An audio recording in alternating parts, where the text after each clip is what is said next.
all, welcome to Health Eats. So நம்ம இன்னைக்கு restaurant ஸ்டைல்ல சூப்பர்வா வரகு தைச்சானே எப்படி பண்றதுன்னு பார்க்கலாம். ஸோ இப்போதான் எங்களோட சேனல்ல ஃபர்ஸ்ட் டைமா பார்த்தீங்கன்னா எங்க சேனலுக்கு சப்ஸ்கிரைப் பண்ணுங்க, அதுக்கு பக்கத்துல உள்ள பெல் பட்டனையும் கிளிக் பண்ணுங்க.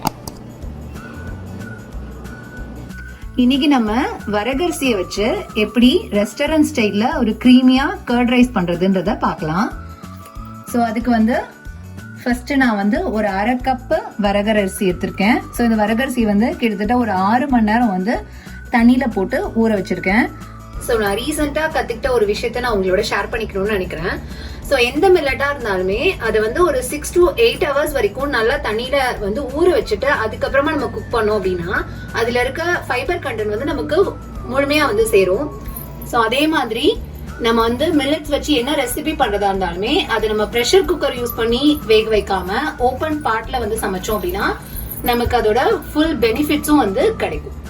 அதே மாதிரி மில்லட் வேக வைக்கும் போது 1:3 ரேஷியோவா தண்ணி ஊற்றணும். ஸோ அரை கப்பு வரகரிசி எடுத்திருக்கிறதுனால இதுல 1.5 கப் தண்ணி எடுத்திருக்கேன். ஃபர்ஸ்ட் இந்த மாதிரி ஒரு பாட்ல 1.5 கப் தண்ணி ஊற்றி நல்லா தண்ணி கொதி வரட்டும். ஸோ தண்ணி இந்த மாதிரி நல்லா கொதி வந்ததுக்கு அப்புறமா நம்ம கழுவி வச்சிருக்க வரகரிசியை இப்போ இதோட சேர்த்துடலாம்.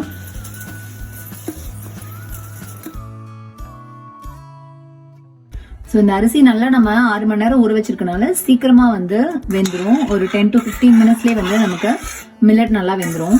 மோரோவர் நம்ம பண்ற தயிர் சாதம் அப்படிங்கிறதுனால இது கொஞ்சம் குழஞ்சிருந்தாலும் பரவாயில்ல. ஸோ 10 மினிட்ஸ் ஆனோடனே இந்த மாதிரி நல்லா தண்ணி எல்லாமே அப்சர்வ் ஆகி வரகரிசி நல்லா வெந்திருக்கும்.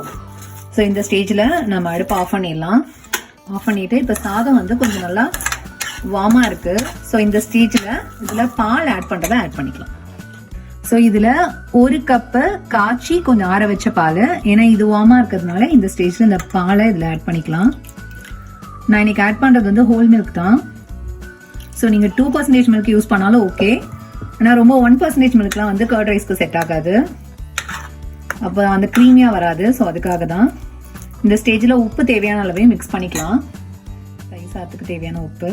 தயிர் இந்த சூடாக இருக்கும் போது ஊற்றக்கூடாது, இல்லைன்னா ரொம்ப பிரிப்பிரியான மாதிரி ஆகிடும். ஸோ அதனால இந்த ரைஸ் கம்ப்ளீட்டாக நல்லா ஆறட்டும். அதுக்கப்புறமா இதில் தயிர் ஆட் பண்ணிக்கலாம். நான் இன்னைக்கு கரண்டிலே தான் மசிச்சு விட்ருக்கேன் வரகரிசி வந்ததை. நீங்கள் மேஷர் வேணாலும் நல்லா மசிச்சுட்டு அதுக்கப்புறமா பாலை ஊற்றலாம். ஸோ இது கம்ப்ளீட்டாக பால் ஊற்றி நல்லா ஆறுனதுக்கு அப்புறமா இப்போ நம்ம இதில் தயிர் ஆட் பண்ணிக்கலாம். நான் 1 கப்பு தயிர் எடுத்திருக்கேன், திக்கு தயிர்.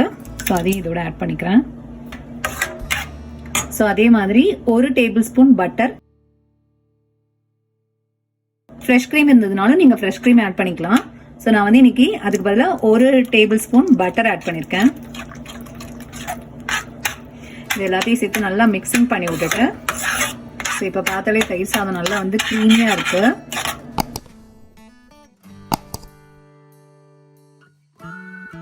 ஸோ இதுக்கப்புறமா இதுக்கு தாளிச்சு கொட்டுறதுலாம் நம்ம தாளிச்சு கொட்டிக்கலாம். ஃபர்ஸ்ட் அதுக்கு ஒரு பேனை நல்லா சூடு பண்ணிக்கலாம். ஸோ தாளிக்கிறதுக்கு ஃபர்ஸ்ட் நான் 1 ஸ்பூன் நெய் போட்டிருக்கேன். ஏன்னா நெய் போட்டால் தான் தயிர் சாதம் நல்லா டேஸ்டா இருக்கும் அப்படின்றதுக்காக. ஸோ நெய் கொஞ்சம் சூடானதுக்கு அப்புறமா இதில் கட் பண்ணி வச்சிருக்கேன் இஞ்சி பொடி பொடியாக கட் பண்ணி வச்சிருக்கேன். இஞ்சி வதங்கினதுக்கு அப்புறமா 1 பச்சை மிளகா பொடி பொடியாக கட் பண்ணி வச்சிருக்க பச்சை மிளகா, கொஞ்சம் கொத்தமல்லி, கருவேப்பிலை.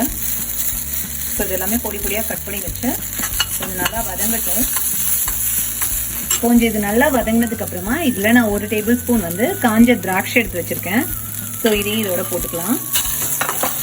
நிறைய எண்ணெய் ஊற்றி தயிர் சாதத்தை தாளிச்சோன்னா சாதத்து மேலே ரொம்ப எண்ணெயாக தெரியும். அதனால தான் ஒரே 1 டீஸ்பூன் தான் நெய் போட்டேன்னா. அந்த மாதிரி திராட்சை வதக்கும் போதும் அடுப்பை எப்பவுமே சிம்ல வச்சுக்கோங்க, இல்லைன்னா கருகிடும். நல்லா வதங்கினதுக்கு அப்புறமா இதை அப்படியே எடுத்து நம்ம தயிர் சாதத்தில் போட்டு கிளறிடலாம்.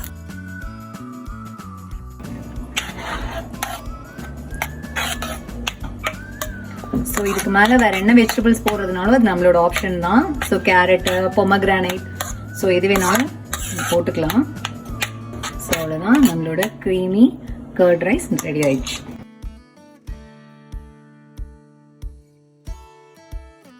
ஸோ நம்மளோட வரகு தயிர் சாதம் ரெடி ஆயிடுச்சு.